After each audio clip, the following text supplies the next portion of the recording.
Well, I am here in St. Augustine. It's a beautiful day. I am at the Castillo de San Marcos National Monument. Should be a fun day. Love the old architecture. So hopefully I'll get to see some after a while. Oh look, there's a tree house. This is the original Sally Port door. It's huge. It's over 200 years old.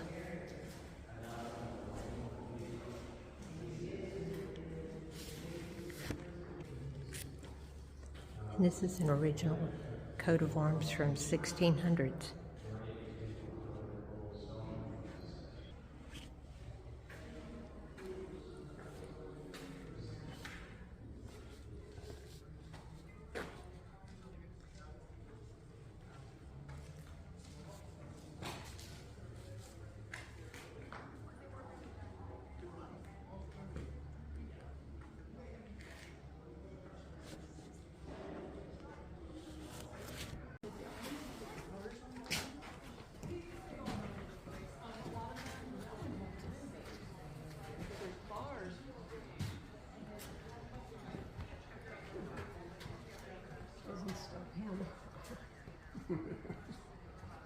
Do the front door. Yeah, but they're supposed to keep them on.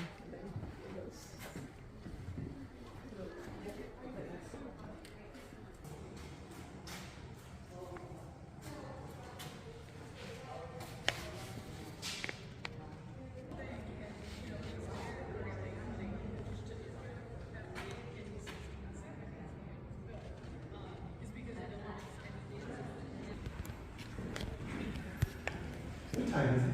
10:30. 10:30, all right, we are right on time. Exactly. Good morning. Welcome to the Castillo de San Marcos. My name is Garin Hernandez, everybody knows me, Galen. I am a volunteer, I am not a park ranger. I'm retired from U.S. Air Force Reserve, I was a lieutenant colonel, and I was retired from the Department of Homeland Security. It's been about St. Augustine and its forts. You are in the oldest masonry fort in North America. It is 350 years old. October 2nd, 2022, we celebrated its 350th birthday. We had a birthday party now. Hold on, I had a big deal for it. But it's the 10th fort here. There were 9 others before this one. Let's just give you an idea how old the area is. Now, this fort is 350. I say 350. It's easy to say, but it's hard to understand. I'm old, I ain't 350. The babies that have been born in St. Augustine were already grandparents.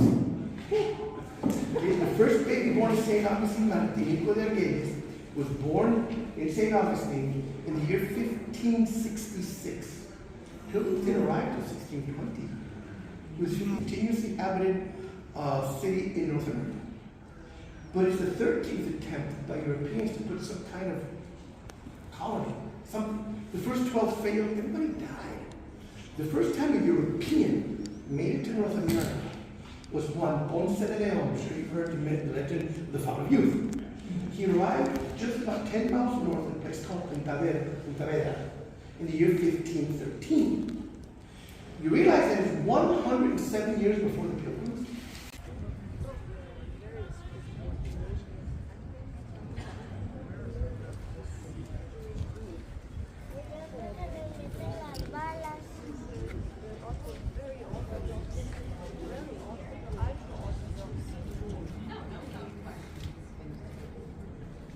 This is what they called the tidal toilet. You know, back then they didn't have flush, but the tide would come in twice a day and wash all of the waste away. Very convenient. Wow, this is really pretty. It's really incredible.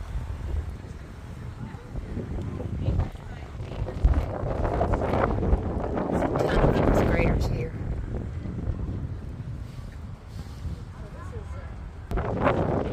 This fort has a dry moat They kept their livestock down there so that they wouldn't get injured and they would have food also. Wow, beautiful.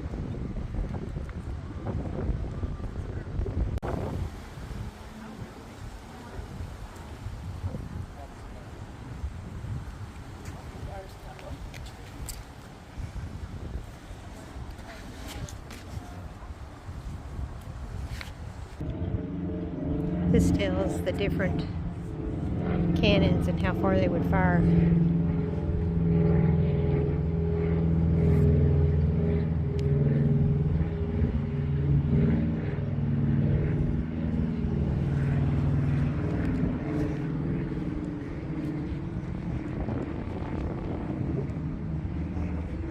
Look at the patina on there, they're beautiful. The engraving on them is absolutely gorgeous. Look at that, how beautiful that is.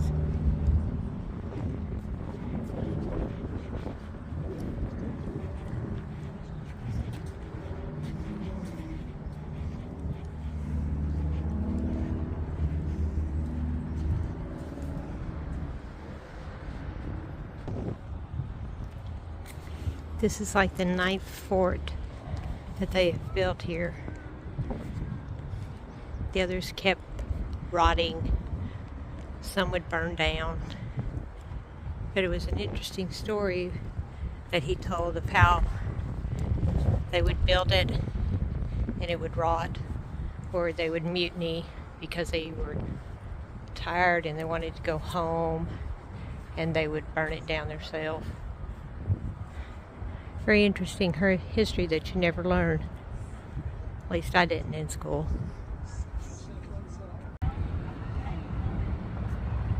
Look at all those beautiful churches over there. I'm going to try to walk over there and look at them. Old Spanish missions.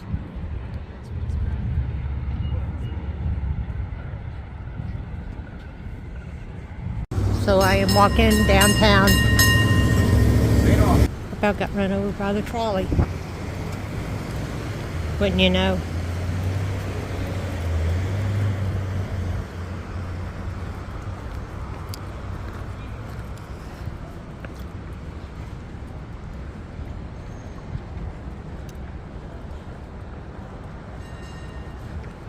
The architecture here is really beautiful.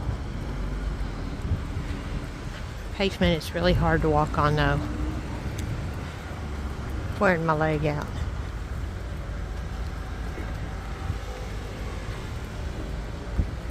But I'm walking to the Fountain of Youth. Seems like every town has one. Christmas shop.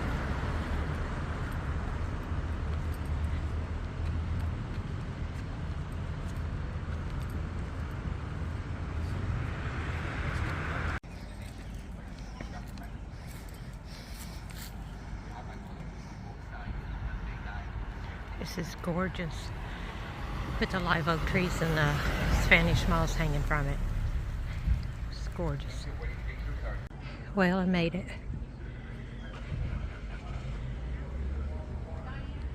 Just now entering the Fountain of Youth Archaeological Park. There's old Ponce de Leon.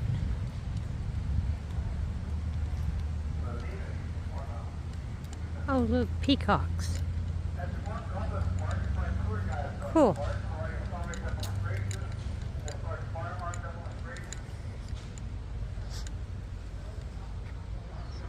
Pretty.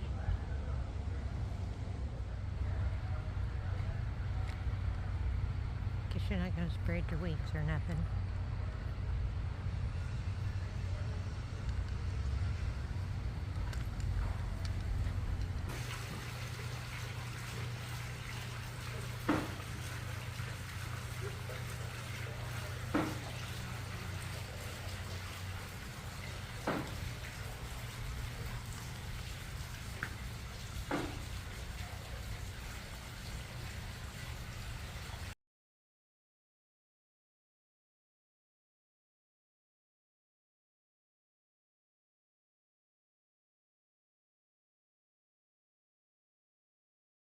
This is really a big park.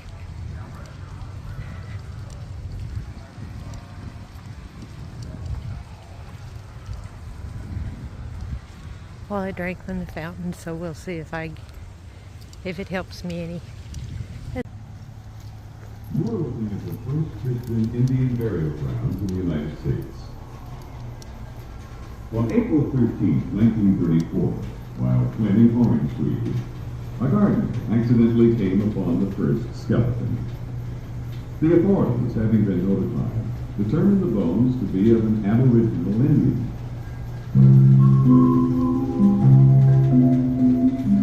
The Smithsonian Institute in Washington, D.C. was therefore contacted, and several days later, Dr. Matthew Sterling, director of the Department of Ethnology and Archaeology, came and positively identified the burial as a Tuacuan Indian male.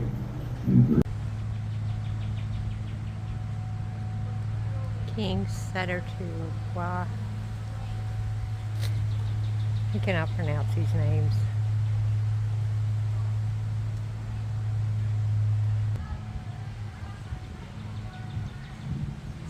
Their style of canoe where they dug out logs.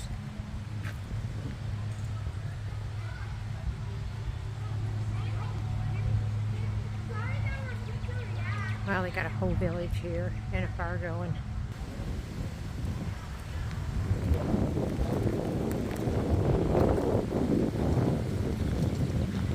The little huts. It's cool.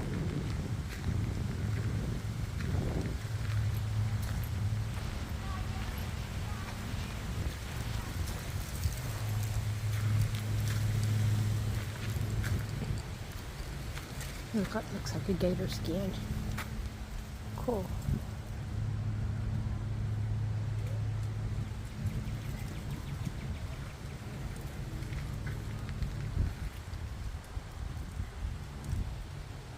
Nice. Beautiful work.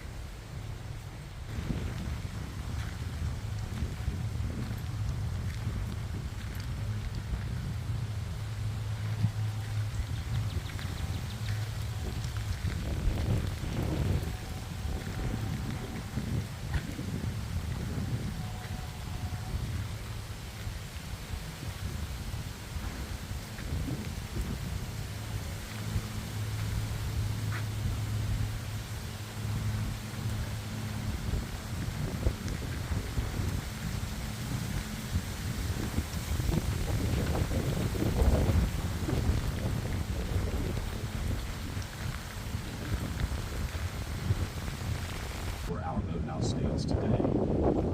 Using this boathouse as they would have in the 16th century, volunteers from the St. Augustine Maritime Heritage Foundation meticulously handcrafted a replica of the boathouse that you see on the map, as well as the master boatwright's dwelling. A mermaid?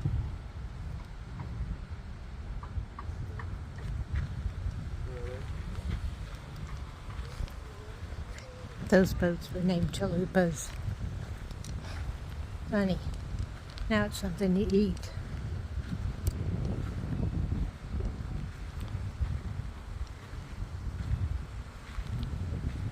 So you have to tie different knots.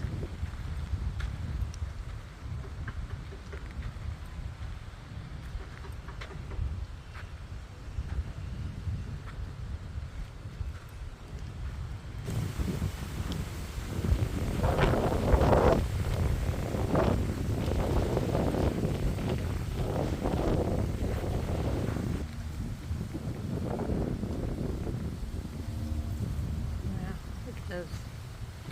Wow, incredible.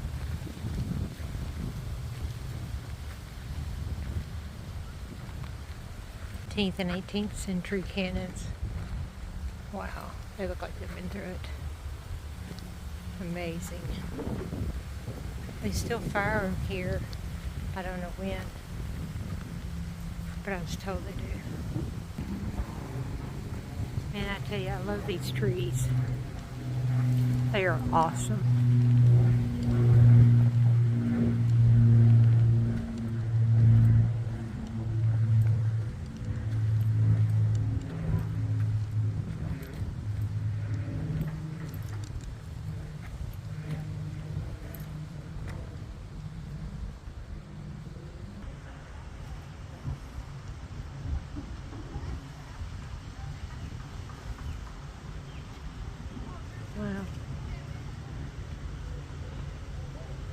You can read that.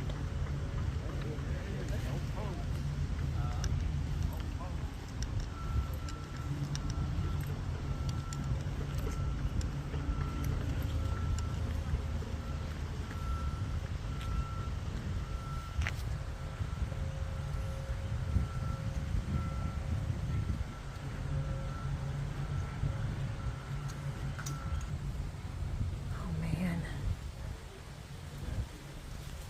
Really.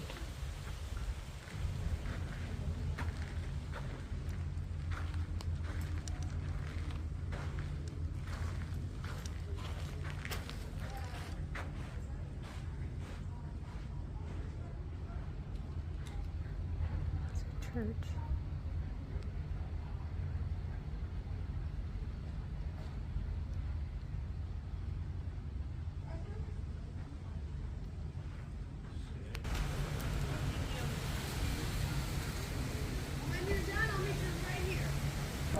This cannon was used at the Castillo de St. Marcos. It shot a 9-pound ball and could go 3 miles. Wow.